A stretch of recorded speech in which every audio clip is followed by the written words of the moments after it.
નમસ્કાર. Indian lit chat channel પર હું ધવલ રાજ્યગુરુ આપનું હાર્દિક સ્વાગત કરું છું. કલ્પના કરો, એક જ ઘરની છત નીચે બે સગા ભાઈઓ બેઠા છે. બહાર એટલે કે આખા દેશમાં ભારતની આઝાદીની ચળવળ ચાલી રહી છે. દેશ આખો પરિવર્તનના આરે ઊભો છે. અને અને એ ઘરની ચાર દિવાલોની અંદર હા ભારતની બે સૌથી મોટી, સૌથી પ્રભાવશાળી અને તદ્દન વિપરીત એવી વિચારધારાઓનો સીધો ટકરાવ થઈ રહ્યો છે. એક તરફ છે અહિંસાની વાત કરતો કટ્ટર ગાંધીવાદ હા અને બીજી તરફ છે ક્રાંતિની આગ ઝરતો કટ્ટર માર્ક્સવાદ. બરોબર. મોટે ભાગે આપણે જ્યારે પણ સાહિત્યિક ક્લાસિક્સની વાત કરીએ છીએ ને, ત્યારે આપણા મનમાં કોઈ મોટા ઐતિહાસિક સંગ્રામો, રાજા રજવાડાના કાવાદાવા કે પછી કોઈ મહાનગરની જટિલતાઓ આવતી હોય છે. પરંતુ આજે આપણે એક એવા સાહિત્યિક રત્નની વાત કરવાના છીએ જેણે આ વૈશ્વિક વિચારધારાઓના યુદ્ધને કોઈ મોટા રણમેદાનમાં નહીં, પરંતુ એક નાનકડા ગામના માટીના ઝૂંપલામાં એક સામાન્ય ખેડૂત પરિવારના આંગણામાં મૂકી દીધું છે. સાચી વાત છે. આજના આ ઊંડાણપૂર્વકના સંવાદમાં આપણે બરાબર આવી જ એક અદ્ભુત અને ઐતિહાસિક કૃતિ વિશે વાત કરવાના છીએ. કાલિંદી ચરણ પાણીગ્રહી કૃત, ઓડિયા સાહિત્યની અત્યંત પ્રખ્યાત અને આધુનિક ક્લાસિક નવલકથા માટીર મણીષ. આ કૃતિ 1931માં અને કેટલાક ઐતિહાસિક અભ્યાસો અને સંદર્ભો મુજબ 1934માં પ્રકાશિત થઈ હતી. હા, સાલવારી વિશે થોડો મતભેદ છે ખરો. બરાબર. અને આપણા માટે ગૌરવની વાત એ છે કે ગુજરાતી સાહિત્યના દિગ્ગજ ડૉક્ટર અરવિંદ વાઘેલાની નોંધ મુજબ ખુદ ઉમાશંકર જોશીની પ્રેરણાથી ઉત્તરા દેસાઈ અને નારાયણ દેસાઈએ તેનું ગુજરાતીમાં અત્યંત ભાવવાહી ભાષાંતર કર્યું છે, માટીનો માણસ નામે. હા, બહુ જ સુંદર અનુવાદ છે. આજના આ વિશ્લેષણનો આપણો મુખ્ય ઉદ્દેશ્ય માત્ર એક વાર્તા કહેવાનો નથી. આપણો ધ્યેય એ સમજવાનો છે કે કેવી રીતે એક સામાન્ય લાગતી ગ્રામીણ કૌટુંબિક કથા ગાંધીવાદ અને માર્ક્સવાદના સૌથી જટિલ સિદ્ધાંતો અને બદલાતા માનવ સ્વભાવ અને મનોવિજ્ઞાનના અદૃશ્ય સ્તરોને પોતાની અંદર સમાવી લે છે. ચાલો આ બાબતને વિગતે સમજીએ. ચોક્કસ. આપણે આ કૃતિને સર્જકના પારિવારિક ઇતિહાસથી લઈને પાત્રોના અર્ધજાગૃત મનોવિજ્ઞાન અને છેક તેના સિનેમેટિક રૂપાંતરણ સુધી તબક્કાવાર ઉકેલીશું. જુઓ, આ કૃતિને જો આપણે માત્ર એક સીધી સાધી કૌટુંબિક વાર્તા તરીકે મૂલ્યવી તો તે આ સાહિત્યિક માસ્ટરપીસ પ્રત્યે બહુ મોટો અન્યાય ગણાશે. બિલકુલ. જો આપણે ઓડિયા સાહિત્યના આધુનિક યુગના ઇતિહાસ પર નજર કરીએ તો ફકીર મોહન સેનાપતિની 1897માં પ્રકાશિત થયેલી નવલકથા છા માણા આઠા ગુંઠાને આધુનિકતાની પ્રથમ સીમાચિહ્નરૂપ ઘટના માનવામાં આવે છે. પરંતુ ઓડિયા નવલકથા સાહિત્યની ખરી, પરિપક્વ અને પૂર્ણ ક્ષમતા 1930 અને 1940ના દાયકામાં ખીલી ઉઠી હતી. અને એ કોઈ સામાન્ય સમય તો નહોતો, ખરું ને? અરે જરાય નહીં. આ એક એવો ઐતિહાસિક સંક્રમણકાળ હતો જ્યારે આખા ભારતમાં બ્રિટિશ સંસ્થાનવાદી સત્તા સામે પ્રતિકારની રાજનીતિ પ્રબળ બની રહી હતી. અને મારો હંમેશા એવો આગ્રહ રહે છે કે કોઈ પણ મહાન કૃતિની આત્માને સમજવા માટે આપણા સૌથી પહેલા તેના સર્જકના ડીએનએને એટલે કે તેમના ઉછેર અને તેમના સમયના માહોલને સમજવો પડે. તમારી વાત 100% સાચી છે. અને જ્યારે આપણે લેખક કાલિંદી ચરણ પાણીગ્રહીના ઇતિહાસની વાત કરીએ છીએ ત્યારે એમ લાગે છે જાણે આપણે કોઈ ઉત્કૃષ્ટ પીરિયડ ડ્રામા ફિલ્મની પટકથા વાંચી રહ્યા છીએ. કાલિંદી ચરણ પાણીગ્રહી, જેમણે 1901થી 1991 સુધીની એક આખી સદી અને એ સદીના તમામ મોટા પરિવર્તનો પોતાની નરી આંખે જોયા હતા. બરાબર. તેમનો પારિવારિક વારસો કોઈ સામાન્ય વારસો નહોતો. તે અત્યંત સમૃદ્ધ અને રાજકીય રીતે સક્રિય હતો. જરા વિચારો, તેમના પિતા સ્વપ્નેશ્વર પાણીગ્રહી પોતે એક પ્રખ્યાત વકીલ અને અગ્રેસર સ્વાતંત્ર્ય સેનાની હતા. ઓહો, એટલે રાજકારણ તો ઘરમાં જ હતું. હા, અને આ પારિવારિક શક્તિ કેવી હતી તેનો અંદાજ એ વાત પરથી લગાવી શકાય કે ભવિષ્યમાં ઓડિશાના શક્તિશાળી મુખ્યમંત્રી બનનાર નંદિની સતપથી અન્ય કોઈ નહીં પરંતુ આ જ કાલિંદી ચરણ પાણીગ્રહીના પુત્રી હતા. એટલે કે રાજકારણ, સાહિત્ય અને ક્રાંતિ તેમના લોહીમાં હતા. અદ્ભુત. તેમણે પોતાનું પ્રારંભિક શિક્ષણ પુરી અને કટકની અત્યંત પ્રખ્યાત રેવેન્શો કોલેજમાં લીધું હતું. આ એ જ કોલેજ છે જ્યાં તેમણે પોતાના મિત્રો અન્નદા શંકર રાય અને બૈકુંઠનાથ પટનાયક સાથે મળીને નોનસેન્સ ક્લબ નામની એક સંસ્થા બનાવી હતી અને અવકાશ નામનો મેગેઝિન શરૂ કર્યો. જે પાછળથી શક્તિ સાધના તરીકે પ્રખ્યાત થયો, બરાબર ને? હા, બિલકુલ. મને વ્યક્તિગત રીતે આ આખું દ્રશ્ય આજના કોઈ આધુનિક સ્ટાર્ટઅપ ઇન્ક્યુબેટર જેવું લાગે છે. Startup incubator? અરે વાહ, એ ખૂબ જ રસપ્રદ સરખામણી છે. તમે એવું કેમ કહો છો? જુઓ, આજે જેમ યુવાનો કોઈ ગેરેજ કે કોવર્કિંગ સ્પેસમાં એકસાથે બેસીને ટેકનોલોજીની ચર્ચા કરે છે અને કોઈ નવી એપ બનાવીને આખી દુનિયા બદલી નાખવાની મહત્વાકાંક્ષા રાખે છે ને, બરાબર? એવું જ વાતાવરણ 1920ના દાયકામાં આ યુવા લેખકોની ટુકડી વચ્ચે હતું. સમજાયું. તેઓ માત્ર કવિતાઓ નહોતા લખતા. તેઓ એક સાથે બેસીને પોતાના શબ્દોથી ભારતનું ભવિષ્ય ઘડી રહ્યા હતા. તેમણે સબુજા સમિતિ એટલે કે ગ્રીન લિટરેચર મૂવમેન્ટની શરૂઆત કરી. 1925થી 1935ના એક દાયકા સુધી આ ચળવળે ઓડિયા સાહિત્ય પર રાજ કર્યું. હા, એ ચળવળનો પ્રભાવ ખૂબ મોટો હતો. અને આ સબુજા સમિતિની યાત્રા પણ અદ્ભુત છે. શરૂઆતમાં આ યુવાનો રવિન્દ્રનાથ ટાગોરના રોમાન્ટિક આદર્શવાદથી, પ્રકૃતિ અને પ્રેમના ગીતોથી અત્યંત પ્રભાવિત હતા. પણ જેમ જેમ સમય વીત્યો, દેશની સામાજિક વાસ્તવિકતા સામે આવી, તેમ તેમ તેઓ ગુલાબના ફૂલો પરથી નજર હટાવીને જમીનની ધૂળ તરફ વળ્યા. એટલે કે ગાંધીજી અને કાર્લ માર્ક્સની કઠોર વાસ્તવિકતા તરફ. બરાબર. અને અહીં જ આ નવલકથાનો સૌથી મોટો અને રોમાંચક વળાંક આવે છે. તમે જે વૈચારિક સંક્રમણની વાત કરીને, તે માત્ર સાહિત્યિક વર્તુળોમાં નહોતું ચાલી રહ્યું, તે સ્વયં સર્જક કાલિંદીચરણના પોતાના ઘરમાં તેમના ડાઇનિંગ ટેબલ પર ચાલી રહ્યું હતું. ખરેખર. હા, જુઓ, તેમના નાના ભાઈ ભગવતીચરણ પાણેગ્રહી કોઈ સામાન્ય યુવાન નહોતા. તેઓ અત્યંત કટ્ટર માર્ક્સવાદી વિચારક હતા અને તેમણે જ ઓડિશામાં કમ્યુનિસ્ટ પાર્ટીની સ્થાપના કરી હતી. શું વાત કરો છો? હા, અને તેમનો અંત અત્યંત કરુણ અને શૌર્યપૂર્ણ રહ્યો હતો. બ્રિટિશરો દ્વારા જેલવાસ દરમિયાન તેમને ધીમું ઝેર આપવામાં આવ્યું, જેના કારણે અત્યંત નાની વયે તેઓ શહીદ થયા. ઓહો, આ તો બહુ દુઃખદ કહેવાય. હવે જરા આ માનસિક દ્વંદ્વની કલ્પના કરો. એક તરફ નાના ભાઈની આ જનૂની હિંસક ક્રાંતિની માંગ કરતી કટ્ટર માર્ક્સવાદી વિચારધારા અને બીજી તરફ મોટા ભાઈ એટલે કે લેખક કાલિંદીચરણની પોતાની અતૂટ ગાંધીવાદી શ્રદ્ધા, જે અહિંસા અને હૃદય પરિવર્તનમાં માનતી હતી.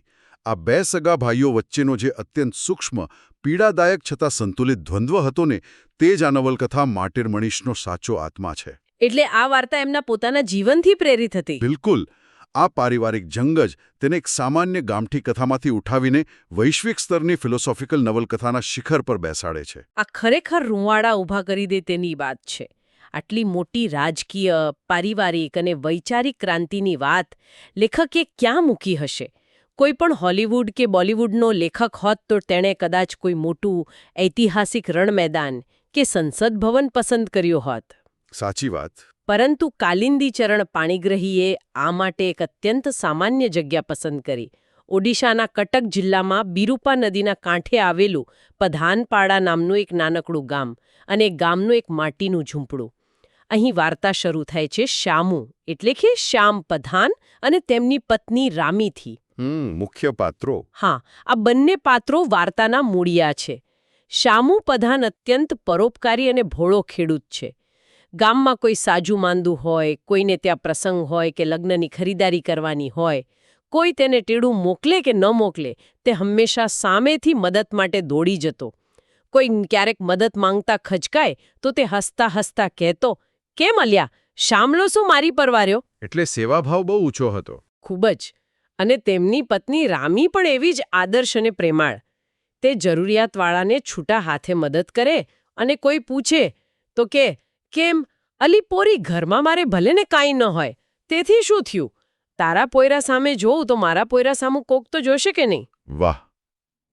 ગામની સ્ત્રીઓ તેમના આ નિસ્વાર્થ પ્રેમના વખાણ કરતા કહેતી, પધાનને ત્યાંની ડોશી ધન્ય છે.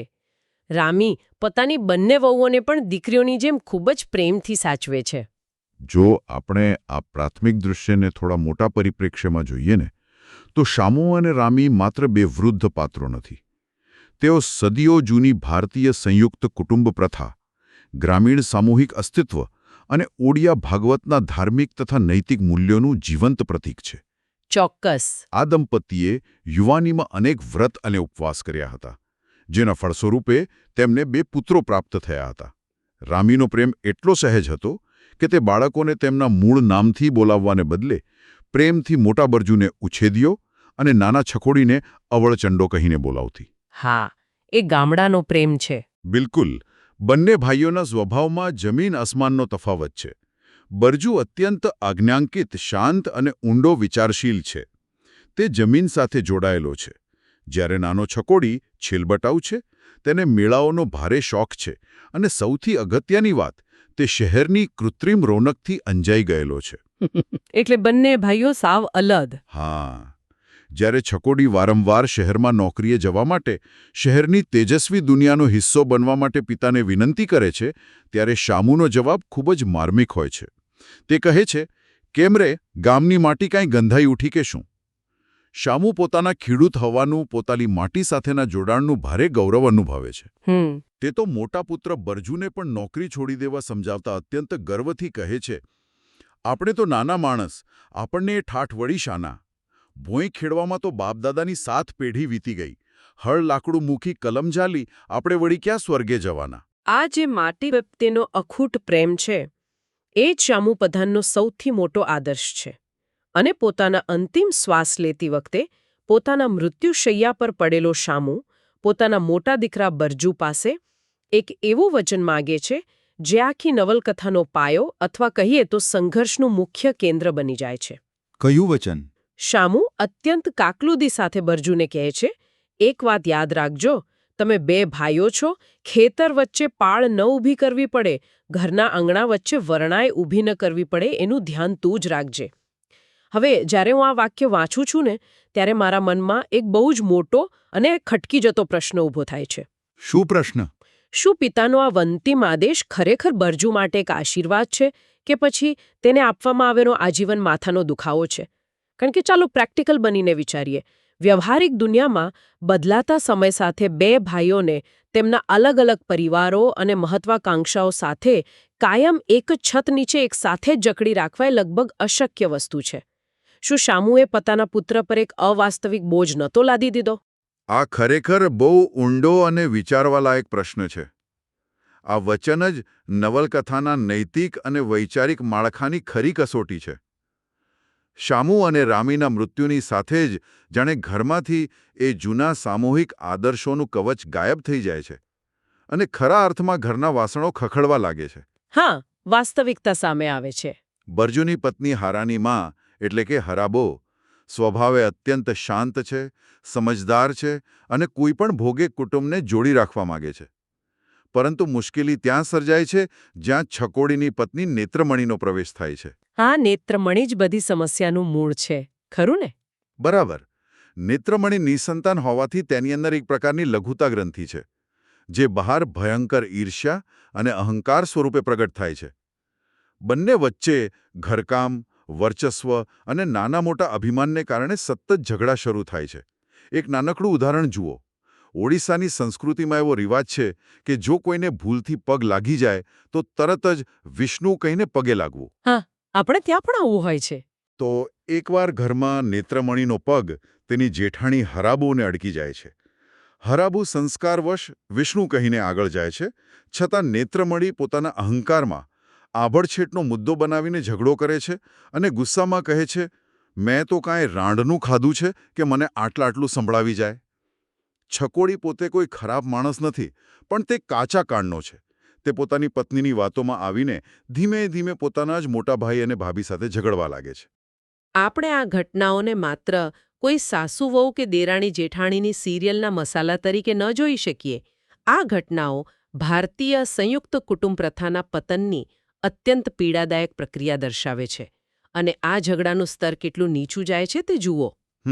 જ્યારે બરજુની દીકરી સોનાના લગ્નનો શુભ પ્રસંગ હોય છે, ઘરમાં ખુશીનો માહોલ હોવો જોઈએ, ત્યારે નેત્રમણી પોતાની જેઠાણીને અત્યંત કઠોર અને હૃદય કંપાવી દે તેવો શાપ આપે છે. તે છડેચોક ગાળો દેતા કહે છે, બળ્યા મોની, દાજ્યા મોની, રાંડ તારું નખોદ જાય, તારી પોર્યોના ચૂડલા ભાંગે. આ કેટલી ભયાનક અને ઝેરીલી માનસિકતા છે. સાચી વાત છે. બહુ જ કઠોર. પરંતુ કથામાં સાચો ટ્વિસ્ટ ત્યારે આવે છે જ્યારે આ પારિવારિક આગમાં એક બહારની વ્યક્તિ ઘી હોમવા પ્રવેશે છે. આ પાત્ર છે ગામનો મુખિયા અને ભ્રષ્ટ બ્રાહ્મણ શાહુકાર હરિમિશ્ર. હરિમિશ્ર જાતીય બ્રાહ્મણ છે, પણ તેના કર્મો અત્યંત હીન અને ક્રૂર છે. બરજુ ગામમાં ખૂબ લોકપ્રિય છે. તે નિસ્વાર્થ ભાવે ગરીબોની મદદ કરે છે અને આ જ વાત હરિમિશ્રની આંખમાં કણાની જેમ ખૂંચે છે. કારણ કે એને પોતાનું વર્ચસ્વ જવાનો ડર છે. બિલકુલ.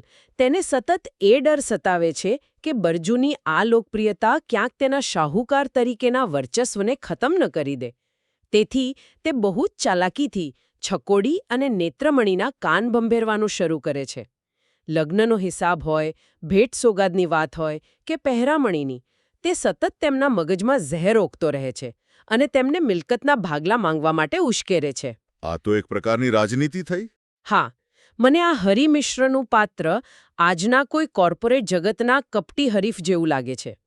ધારો કે કોઈ મોટી કંપની પોતાના હરીફ સ્ટાર્ટઅપને બજારમાં સીધી રીતે તોડી કે હરાવી ન શકે, ત્યારે તે શું કરે? તે એ જ સ્ટાર્ટઅપના કોઈ અસંતુષ્ટ કોફાઉન્ડરને, ભાગીદારને અંદરખાને ફંડિંગ આપે છે, તેને ઉશ્કેરે છે, જેથી કંપની અંદરથી જ તૂટી જાય. હરિમિશ્ર બરાબર આ જ ટેકનિક વાપરી રહ્યો છે. તમારું આ વિશ્લેષણ અત્યંત સચોટ છે. જો આપણે આખી પરિસ્થિતિને મનોવૈજ્ઞાનિક અને સામાજિક દ્રષ્ટિએ જોઈએ ને, તો અહીં પાત્રો માત્ર હાડમાસના માણસો નથી રહ્યા. તેઓ ચોક્કસ ઐતિહાસિક અને રાજકીય વિચારધારાઓના પ્રતીક બની ગયા છે. કેવી રીતે? જુઓ, નેત્રમણી કોણ છે? નેત્રમણી એ પતન તરફ જતા સંયુક્ત કુટુંબના અતૃપ્ત અહંકાર અને ધીમે ધીમે પગપેસારો કરી રહેલા મૂડીવાદી વ્યક્તિવાદનું પ્રતીક છે. તેને એમ લાગે છે કે જ્યાં સુધી સંપત્તિનું વિભાજન નહીં થાય, ત્યાં સુધી તેનું પોતાનું કોઈ સ્વતંત્ર અસ્તિત્વ જ નથી. બરાબર. અને બીજી તરફ, તમે જે હરિમિશ્રની વાત કરી, તે સ્પષ્ટપણે બુર્જવા એટલે કે મૂડીવાદી શોષક વર્ગનો પ્રતિનિધિ છે. હરિમિશ્રને કયો ડર છે? તેને ડર છે કે જો બરજુનું આ સંગઠિત નેતૃત્વ આમ જ ચાલતું રહ્યું તો સર્વહારા એટલે કે એવો ગરીબ ખેડૂત વર્ગ જેની પાસે ગુમાવવા માટે પોતાની મજૂરી સિવાય કંઈ જ નથી, તે એક દિવસ જાગી જશે અને તેની શોષણખોર વ્યવસ્થા સામે બળવો પોકારશે. ઓહો, એટલે આ આખો ક્લાસ સંઘર્ષ છે. બિલકુલ. તેથી હરિમિશ્ર ગમે તે ભોગે આ કુટુંબના ભાગલા પડાવીને તેમની એકતા ખંડિત કરીને બરજુની સામાજિક શક્તિનો મૂળમાંથી છેદ ઉડાડવા માંગે છે. આ માત્ર ઘરનો ઝઘડો નથી, આ વર્ગ સંઘર્ષ છે. અને આ સંઘર્ષ જ્યારે તેની ચરમસીમા પર પહોંચે છે ને, ત્યારે કથામાં સૌથી મોટો ધડાકો થાય છે. આખરે જ્યારે છકોડી પેલા કપટી હરિમિશ્રની ઉશ્કેરણીમાં આવીને પોતાના મોટાભાઈ બરજુ સામે ઊભો રહીને મિલકતના, ઘર અને ખેતરના ભાગલા માંગે છે, ત્યારે આપણે સૌ એવી અપેક્ષા રાખીએ કે હવે મોટોભાઈ ગુસ્સે થશે, પંચાયત બોલાવશે અથવા કોર્ટમાં જશે. સ્વાભાવિક છે, કોઈ પણ માણસ એવું જ કરે. પરંતુ બરજુની પ્રતિક્રિયા સૌને અને ખાસ કરીને વાચકોને સ્તબ્ધ કરી દે છે. બરજુ સ્પષ્ટપણે મિલકતના ભાગલા પાડવાનો ઇનકાર કરે છે. શા માટે? કારણ કે જો તે ભાગલા પાડે તો તેના પિતા શામુ પ્રધાનને આપેલું અંતિમ વચન તૂટી જાય. એનો સિદ્ધાંત તૂટી જાય. હા. એના બદલે તે છકોડીને એક એવી અકલ્પનીય અને આશ્ચર્યજનક શરત આપે છે કે સામેની વ્યક્તિ નિઃશબ્દ થઈ જાય. બરજુ અત્યંત શાંતિથી કહે છે, મિલકત વહેંચાશે નહીં. બધું તારું થયું. ઘરબાર, ખેતર, બગીચો, ઢોર-ઢાંખર, જે કાંઈ છે તે બધું જ આજથી તારું. હું કાલે છોકરાઓને લઈને આ ઘર છોડી જતો રહું છું. ઓહ, આટલો મોટો ત્યાગ! હા, અને ખરેખર બીજે જ દિવસે બરજુ પોતાની પત્ની અને બાળકો સાથે ખાલી હાથે, એક પણ પૈસો લીધા વિના પોતાનું જ ઘર છોડીને ચાલ્યો જાય છે. આ સમયે પણ પેલી નેત્રમણી, જે અહંકારમાં આંધળી થઈ ચૂકી છે, તે આ ઉદાત્ત ત્યાગની ક્રૂર મજાક ઉડાવતા પોતાના પતિ છકોડીને કહે છે, કહેવું તો ને કે જવું હોય તો જા ને, કેટલા ઘરબાર છોડીને જતા રહ્યા છે, તે આ નાસી જવાના હતા. આ સાંભળીને તો ખરેખર ગુસ્સો આવે એવી વાત છે. પણ બરજુનો આ નિર્ણય આપણને રામાયણમાં ભગવાન રામના વનવાસ અને રાજ્યત્યાગ જેવી ઐતિહાસિક ઉદાત્તતાની યાદ ચોક્કસ અપાવે છે. પણ ખરી મનોવૈજ્ઞાનિક રમત આ ત્યાગ પછી શરૂ થાય છે. પછી શું થાય છે? બરજુને ગયા પછી છકોડી બધું જ મેળવી લે છે. ઘર, જમીન, સંપત્તિ બધું જ. હવે માત્ર તેનું જ છે. પણ શું તે ખુશ છે? ના. તે એક ભયંકર, શ્વાસ રૂંધી નાખે તેવો ખાલીપો અનુભવે છે. જ્યારે તે હાટ એટલે કે ગામના બજારમાં જાય છે, ત્યારે ઉચ્છવ ભોઈ નામના વ્યક્તિ દ્વારા તેને ખાતરી થાય છે કે તેનો ભાઈ બરજુ ખરેખર કાયમ માટે ઘર છોડીને જતો રહ્યો છે. એટલે એને રિયાલિટી ચેક મળે છે. હા, તે ભારે હૈયે તેને નિરાશ કદમે ઘરે પાછો આવે છે. હવે એ આંગણું જ્યાં ભાઈના છોકરા રમતા હતા તે સાવ સૂનું પડી ગયું છે. એ ખાલીપો જાણે તેને ખાવા દાય છે. આખી નવલકથાનું જો કોઈ સૌથી કરુણ, સ્પર્શી જતું અને મનોવૈજ્ઞાનિક રીતે સૌથી ઊંડું દ્રશ્ય હોય ને તો તે આ છે. છકોડી ઘરમાં બેચેનીથી આંટા મારે છે. અહીં તહીં વસ્તુઓ ફંફોસે છે. તેને સમજ નથી પડતી કે તે શું શોધી રહ્યો છે. અને અચાનક તેની નજર એક નાનકડી વસ્તુ પર પડે છે. એ વસ્તુ કઈ હતી? એ વસ્તુ છે દબાવવાથી ચૂં-ચૂં બોલતો એક જૂનો રબરનો હંસ.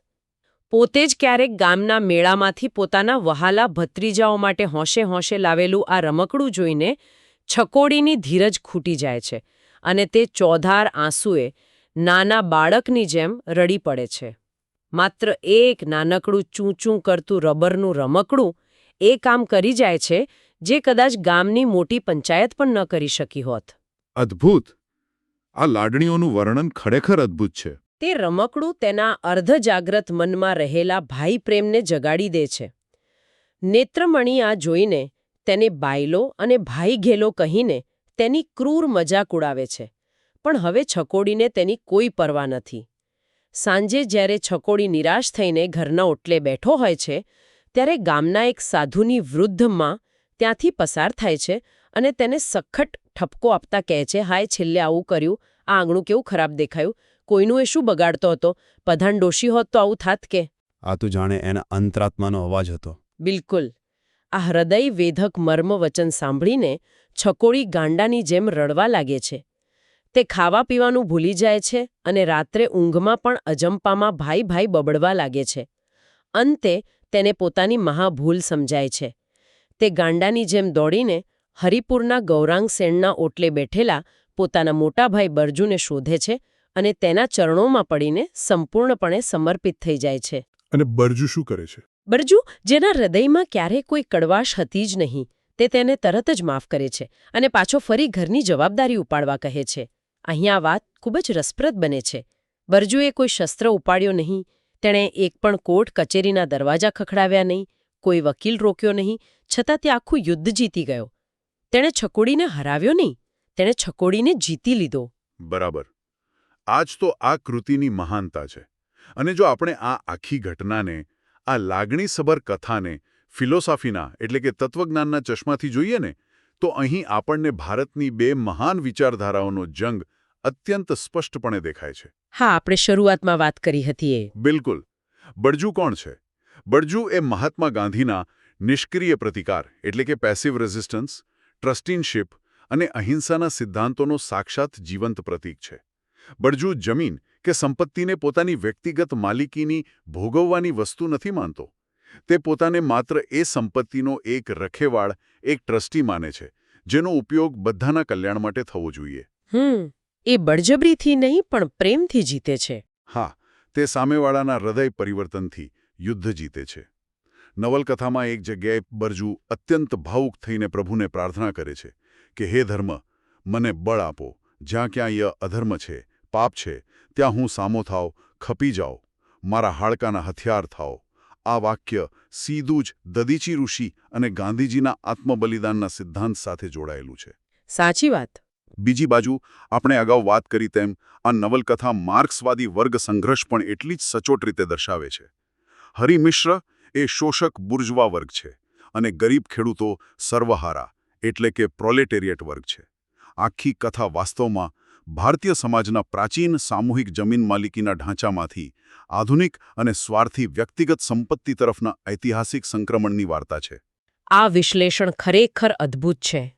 અને જો આપણે ભાષાકીય દ્રષ્ટિએ જોઈએ તો લેખકની કમાલ એ છે કે તેમણે આટલી મોટી રાજકીય ફિલોસોફી સમજાવવા માટે બ્રિટિશ રાજ, આઝાદીની લડત કે કોઈ ઐતિહાસિક આંદોલનોનો કોઈ સીધો ઉલ્લેખ કર્યો જ નથી. હા, એ બહુ આશ્ચર્યજનક છે. તેમણે વાર્તાને અત્યંત માઇક્રોકોસ્મિક એટલે કે સૂક્ષ્મ અને સ્થાનિક રાખી છે. સાહિત્યિક વિવેચકોએ આ નવલકથાની ભાષાને અત્યંત સુંદર રીતે કાદવ અને ઝૂંપડીઓની ભાષા કહી છે. લેખક ખુદ નવલકથાના ચોથા પ્રકરણમાં બહુ સ્પષ્ટપણે નોંધે છે કે આ લોકો જન્મથી લઈને મૃત્યુ સુધી માત્ર માટી સાથે જ કામ કરતા હતા. તેઓ બીજું કશું જ જાણતા નથી. તેઓ સાચા અર્થમાં માટીના માણસો છે, જેને આપણે અંગ્રેજી રૂઢિપ્રયોગમાં સોલ્ટ ઓફ ધી અર્થ કહીએ છીએ, એટલે કે દુનિયાના સૌથી શુદ્ધ, પ્રામાણિક અને પાયાના લોકો. તમારી વાત 16 સાચી છે અને કદાચ આ જ તેની શુદ્ધતા છે જેના કારણે આ 80 કે 90 વર્ષ જૂની કથા માત્ર ઓડિશા ભાષા કે ઓડિશા રાજ્ય પૂરતી સીમિત નથી રહી. તેની યાત્રા ખૂબ જ વિશાળ અને વૈશ્વિક રહી છે. એટલે કે એના અનુવાદો થયા છે. હા, માત્ર અંગ્રેજી ભાષામાં જ તેના 3 અલગ-અલગ અને પ્રખ્યાત અનુવાદો થયા છે, જે સમયની સાથે આ નવલકથાના વિવિધ આયામો દર્શાવે છે. તેનો પ્રથમ અનુવાદ લીલા રે અને નરેન્દ્ર મિશ્રા દ્વારા થયો હતો, જેનું શીર્ષક આપવામાં આવ્યું હતું ધ હાઉસ અનડિવાઇડેડ. આ અનુવાદ સંપૂર્ણપણે કુટુંબના ભંગાણ અને એકતા પર કેન્દ્રિત હતો. બરાબર. ત્યારબાદ ઘણા વર્ષો પછી 2017માં વિક્રમદાસે બોર્ન ઓફ ધ સોઇલ નામે નવો અનુવાદ કર્યો, જે ખાસ કરીને પાત્રોના માટી સાથેના આધ્યાત્મિક અને અતૂટ સંબંધ પર વધુ કેન્દ્રિત હતો. અને છેલ્લે હમણાં જ 2022માં પ્રતિષ્ઠિત પેંગ્વિન રેન્ડમ હાઉસ દ્વારા લીલાવતી મહાપાત્ર અને અન્ય વિદ્વાનોએ સોલ્ટ ઓફ ધ અર્થ નામે તેનો અત્યંત આધુનિક અને સચોટ અનુવાદ પ્રકાશિત કર્યો, જે ગ્રામીણ ઓડિયા ભાષાના અસલ આત્મા અને તેના અવાજને વિશ્વ સમક્ષ રજૂ કરે છે. અને શ્રોતાઓ માટે સૌથી રસપ્રદ વાત એ છે કે લેખક કાલિંદીચરણ પાણીગ્રહીએ બરજુની આ કથા માત્ર અહીં આ હૃદય પરિવર્તન પર જ નહોતી અટકાવી દીધી. તેમણે બરજુના પાત્રની આગળની ઉત્ક્રાંતિ દર્શાવવા માટે 2 સિક્વલ નવલકથાઓ પણ લખી હતી. સિન્સ 1947, જ્યારે દેશ આઝાદ થઈ રહ્યો હતો, ત્યારે તેમણે લુહાર મનીષ એટલે કે મેન ઓફ આયર્ન, લોખંડી માણસ લખી. આ નવલકથામાં દર્શાવવામાં આવ્યું છે કે બરજુ ઘર છોડ્યા બાદ માત્ર સંન્યાસી નથી બની જતો, પરંતુ તે એક અત્યંત સક્રિય ગાંધીવાદી સ્વાતંત્ર્ય સેનાની બને છે અને બ્રિટિશ શાસન સામે લડતા કઠોર જેલવાસ ભોગવે છે. એટલે કે તેનો ત્યાગ એ કોઈ પલાયનવાદ નહોતો. બિલકુલ નહીં. આ દર્શાવે છે કે તેનું ગૃહત્યાગ કોઈ કાયરતા નહોતી, પણ એક વધુ વિશાળ સામાજિક જવાબદારી માટેનું બલિદાન હતું. ત્યારબાદ એક દાયકા પછી 1957માં તેમણે આજેર મનીષ એટલે કે ટુડેઝ મેન, આજનો માણસ લખી, જેમાં સાવિત્રી અને ગૌરી નામની શક્તિશાળી સ્ત્રી પાત્રો દ્વારા સ્ત્રી સશક્તિકરણ અને સામાજિક સુધારણાની વાત બહુ જ આક્રમક રીતે કરવામાં આવી છે. આ બતાવે છે કે લેખક માત્ર ભૂતકાળમાં નહોતા જીવતા, તેઓ સમયની સાથે કેટલા પ્રગતિશીલ અને દીર્ઘદ્રષ્ટા હતા. આ ઉપરાંત આ કૃતિની સિનેમેટિક સફર પણ એટલી જ ભવ્ય અને નોંધપાત્ર છે. 1966માં ભારતના અત્યંત પ્રખ્યાત અને દિગ્ગજ દિગ્દર્શક મૃણાલ સેને આ નવલકથા પરથી રાષ્ટ્રીય પુરસ્કાર વિજેતા ઓડિયા ફિલ્મ બનાવી હતી. વાહ! મૃણાલ સેને ફિલ્મ બનાવી હતી. હા. હવે મૃણાલ સેન પોતે ડાબેરી વિચારધારા ધરાવતા હતા. તેથી તેમણે મૂળ લેખકના ગાંધીવાદી અભિગમની જગ્યાએ ફિલ્મમાં માર્ક્સવાદી રંગ વધારે ઘેરો કર્યો. તેમણે વાર્તાને બીજા વિશ્વયુદ્ધની ભયાનક પૃષ્ઠભૂમિમાં સેટ કરી, જેથી યુદ્ધના કારણે સર્જાયેલી અછત, મોંઘવારી અને ભૂખમરો સ્પષ્ટપણે જોઈ શકાય. એટલે એમણે વાર્તામાં ફેરફાર કર્યો? થોડો ઘણો. ફિલ્મમાં એક બહુ જ પ્રતિકાત્મક પાત્ર ઉમેરવામાં આવ્યો. હિટલર જેવી મૂછો અને ચશ્માવાળો એક ક્રૂર બ્રિટિશ એજન્ટ, જે ગામના ભોળા લોકોને નાઝીઓ વિશે ભાષણ આપીને તેમના મોંમાંથી અનાજ લૂંટી જાય છે, અને પેલો શાહુકાર હરિમિશ્ર આ એજન્ટ સાથે હાથ મિલાવીને નીતાઈ નામના ગરીબ માળીના બગીચામાંથી શાકભાજી પડાવી લે છે. ઓહો! ફિલ્મમાં માત્ર નિષ્ક્રિય પ્રતિકાર નથી, પણ બરજુના નેતૃત્વમાં ખેડૂતોની એક વિરોધ કરતી સમિતિ પણ સ્પષ્ટપણે દર્શાવી છે. શરદ પૂજારીએ બરજુનું, પ્રશાંત નંદાએ છકોડીનું અને દુખીરામ સ્વેઈને હરિમિશ્રનું પાત્ર ભજવીને આ કૃતિને અમર કરી દીધી. પણ અહીં મારે આ બાબત પર થોડો પ્રશ્ન કરવો છે, એક પુશબેક આપવું છે. જુઓ, મૃણાલ સેન મહાન દિગ્દર્શક છે, તેમાં કોઈ શંકા નથી. પણ તેમણે કથાને બીજા વિશ્વયુદ્ધના સમયમાં મૂકીને અને તેમાં પેલા હિટલર જેવી મૂછોવાળા બ્રિટિશ એજન્ટને ઉમેરીને શું આ નવલકથાની જે મૂળ ટાઈમલેસ એટલે કે કાલાતીત માટીની સુગંધ હતી તેની સાથે થોડી છેડછાડ નથી કરી? તમારો પોઈન્ટ વેલિડ છે. મૂળ નવલકથા કોઈ સીધી રાજકીય ઘટનાઓથી મુક્ત રહીને માત્ર માનવ સ્વભાવ, અહંકાર અને સંબંધો પર ધ્યાન કેન્દ્રિત કરતી હતી. પણ ફિલ્મે તેને સીધી જ વૈશ્વિક રાજકારણ અને વિશ્વયુદ્ધ સાથે જોડી દીધી. શું આનાથી મૂળ વાર્તાની સાદગી નષ્ટ નથી થતી? તમારી એ દલીલ ચોક્કસપણે વ્યાજબી છે અને ઘણા સાહિત્યિક વિવેચકો પણ આવું જ માને છે. મૃણાલ સેને કથાના જે સામાજિક વાસ્તવવાદ હતો તેને પોતાના લેન્સથી રાજકીય વાસ્તવવાદમાં બદલી નાખ્યો. પરંતુ કદાચ એ સમયના સિનેમાની માંગ હતી. એક માર્ક્સવાદી દિગ્દર્શક તરીકે તેમને એવું લાગ્યું હશે કે સ્થાનિક સ્તરના શોષણને વૈશ્વિક સામ્રાજ્યવાદ સાથે જોડ્યા વિના ક્રાંતિનો સંદેશ સ્પષ્ટ નહીં થાય. બંને માધ્યમોની પોતાની અલગ શક્તિ છે અને બંને પોતાના સ્થાને શ્રેષ્ઠ છે. ખરેખર આ બધી જ ચર્ચાઓના અંતે જો આપણે એક નિષ્કર્ષ પર આવીએ તો ડૉક્ટર અરવિંદ વાઘેલાના શબ્દો મને અહીં એકદમ સચોટ અને સમયાનુકૂળ લાગે છે. તેઓ નોંધે છે કે ભૌતિકતાવાદી આ યુગમાં યાંત્રિકીકરણ અને આધુનિકીકરણની અસર માણસ પર થઈ છે. પ્રેમ, દયા, સહાનુભૂતિ અને સહિષ્ણુતાના મૂલ્યો ભૂલીને સ્વકેન્દ્રી બનેલા માણસ સામે લાલબત્તી ધરતી આ ઉડિયા નવલકથા ભારતીય મૂલ્યોનું સંવર્ધન કરતી નવલકથા છે. બહુ સુંદર રીતે કહ્યું છે. સર્જાય છે આજીવન એ માટીને ચાહે છે અને અંતે કોઈ પણ જાતના ખોટા અહંકાર કે મોહમાયા વિના એ જ માટીમાં વિલીન થઈ જાય છે. બિલકુલ. આ સાહિત્યિક માસ્ટરપીસ આપણને એક બહુ મોટો પાઠ શીખવે છે કે જમીન, સંપત્તિ કે સંબંધો પરની સાચી માલિકી કોઈ કોર્ટના કાનૂની દસ્તાવેજોથી સિદ્ધ નથી થતી, પરંતુ તે તો નિસ્વાર્થ પરસેવાથી, અતૂટ પ્રેમથી અને હૃદયની સહનશીલતાથી સિદ્ધ થાય છે. ખૂબ જ સાચી વાત. અને આજના આ વિશ્લેષણના અંતે હું એક ઊંડો વિચાર મૂકીને જવા માંગુ છું. જરા વિચારો, બરજુએ એ જમાનામાં પોતાના કુટુંબને, પોતાના ભાઈને બચાવવા માટે પોતાની આખી જિંદગીની કમાણી, પોતાની સંપૂર્ણ સંપત્તિ એક પળમાં છોડી દીધી હતી અને નિષ્ક્રિય પ્રતિકારનો અત્યંત કઠોર માર્ગ અપનાવ્યો હતો. હા, જે બહુ અઘરું છે. આજના આપણા આ અત્યંત આધુનિક, ડિજિટલ અને અમુક અંશે સ્વાર્થી યુગમાં જ્યાં આપણે સામાન્ય જમીનના ટુકડા માટે જ નહીં પણ વોટ્સએપ ફેમિલી ગ્રુપ્સમાં થતી સામાન્ય બોલાચાલીને કારણે કે પછી નાના ઈગો ઇશ્યુઝને કારણે વર્ષો જૂના પારિવારિક સંબંધો એક સેકન્ડમાં તોડી નાખીએ છીએ, ત્યાં શું બરજુ જેવો ત્યાગ કરવો આજે શક્ય છે ખરો? આ બહુ જ મોટો પ્રશ્ન છે આજના સમય માટે. આપણા આ હાઇપર કનેક્ટેડ છતાં અંદરથી અત્યંત એકલા જીવનમાં નિષ્ક્રિય પ્રતિકારનું સ્વરૂપ કેવું હોઈ શકે? શું આપણે પૈસા કે મિલકત નહીં પણ માત્ર આપણા અહંકારનો ત્યાગ કરી શકીએ છીએ? ખરેખર વિચારવા જેવું છે. કદાચ હવે સમય આવી ગયો છે કે આપણે બધાએ આપણા આધુનિકતાના આવરણને થોડીવાર બાજુ પર મૂકીને ફરીથી એકવાર થોડાક અંશે માટીના માણસ બનવાની જરૂર છે. આ વિચાર સાથે અમે રજા લઈએ છીએ. ઇન્ડિયન લીડ ચેટ ચેનલ વતી હું ઉર્વી રાજ્યગુરુ આપનો આભાર માનું છું.